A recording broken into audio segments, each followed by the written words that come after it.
जंगल को महिषी चराइबाकू जाइथिबा जने व्यक्ति को कौनसी अजना हिंस्र वन्यजंतु आक्रमण करिबारु तांकर मृत्यु होईछि।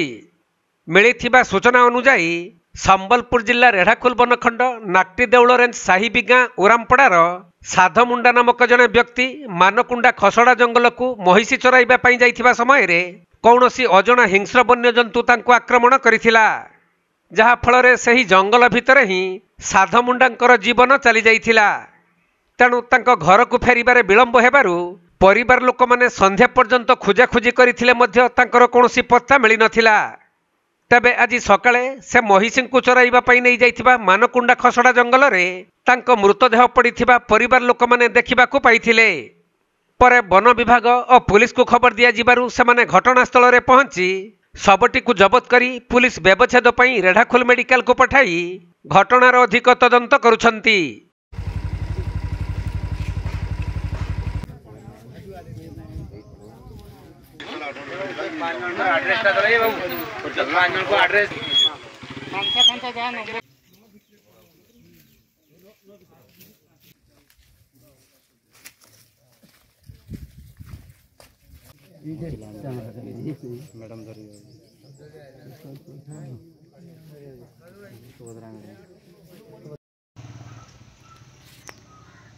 संबलपुर जिल्लारू विनोद कुमार सेठी रिपोर्ट, कोणार्क लाइव।